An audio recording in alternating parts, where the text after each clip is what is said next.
In the fall of 1984, Howard Henderson told me he had started building a Pietenpol air camper, an airplane designed in the late 1920s, built of wood, and powered by a Model A Ford engine. Howard had built other planes, so his announcement didn't surprise me. But as he told me more about the project, I wondered why a large number of people back in the late 1920s and early 30s believed it was possible to build and fly an airplane powered by a Model A Ford engine. Here's what I found. It had been about 28 years since this event, and about 11 since Spads, Bristols, and de Havillands had made World War I air combat a matter of record. And within the last 3 years, the Atlantic crossing pumped adrenaline into the bloodstream of aviation. In 1927, airlines doubled their mileage, trebled their mail load, and quadrupled their passengers. The last of 15 million Model Ts had been built. And now, the new Ford had arrived on the scene. Many people who had not even seen a car till they were middle-aged now owned, drove, and repaired them, even women. So why not own and fly an airplane? Popular magazine showed pictures of how airways would be marked. Beacons, color-coded roof signs, and arrows would become the road maps of the air. Every city would have an air terminal, sort of like its train station. Of course, cars would be running on the surface, so the airplanes, like trains, might load and unload underground. And yes, you would have your own private airplane garage right in your own backyard. This author suggested placing your private hangar near a large, flat field and a lake. So why not build an airplane? Mr. Bernard Pietenpol of Spring Valley, Minnesota, did just that. As a very young man, he designed and built this plane at home.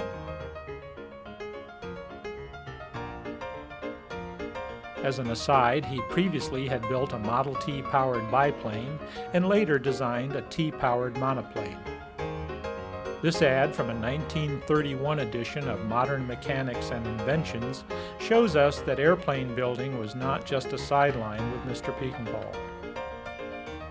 So it seems this was the public's perspective on flight at the time.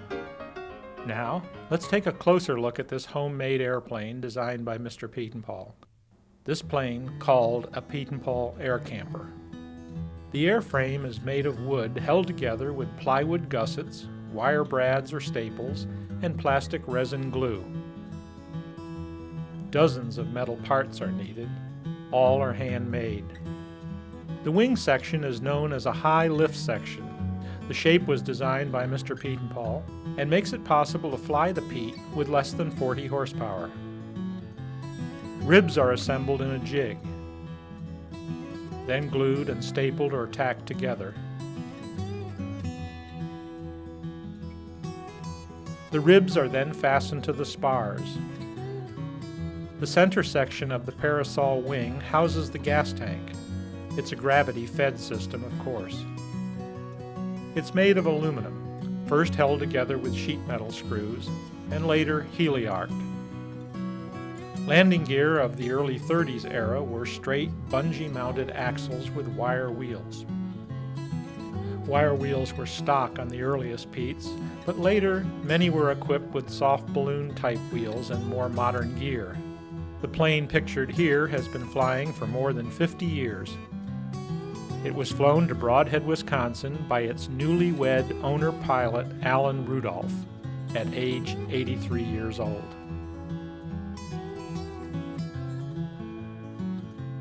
Today, builders who want the antique look of wire wheels must make their own. This wide hub, required to sustain the large side-loading experienced by airplanes, was fabricated, then fitted with motorcycle spokes, rim, and tire. Note that the spokes run straight out from the hub to the tire. There are no rotational braking loads to counter because there are no brakes. Some people build wire wheels and then cover them all up with fabric. The original tail skid designed by Mr. Pietenpol employed one section of the fourth leaf from a Model T's front end. This later refinement uses a coil from a John Deere farm implement, probably a hay rake. Howard Henderson's prop is laminated of mahogany and maple. This is a section from the first trim. Notice the 4 bolt holes plus the 2 holes for the driving pins here on the back. It's going to be a real showpiece on the finished airplane. According to Mr. Pietenpol, the Model A makes an ideal aircraft engine. It's rugged, reliable, cheap, and produces good torque and horsepower at low speeds. He also noted that almost anywhere you happen to land, the local mechanic would have the parts and know-how to fix it. This is why Mr. Pietenpol suggested operating the A at approximately 1600 RPM. The engine is turned end for end and mounted in the plane backwards.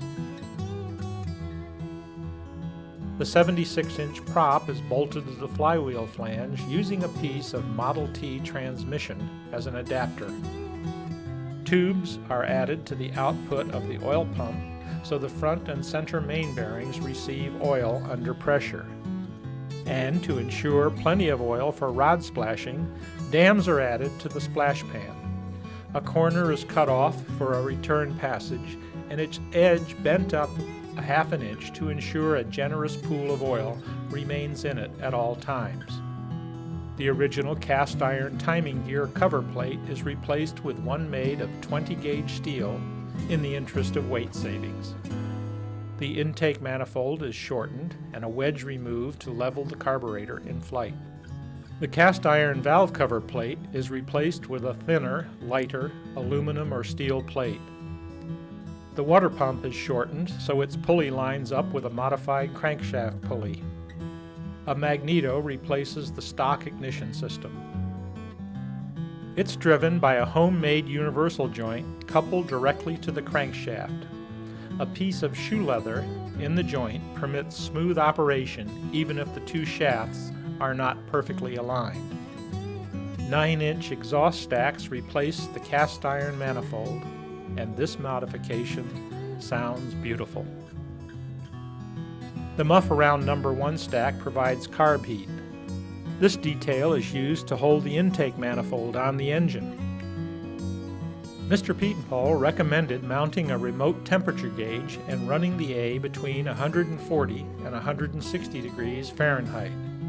This is the instrumentation suggested by Pietenpol. Some builders sort of get carried away.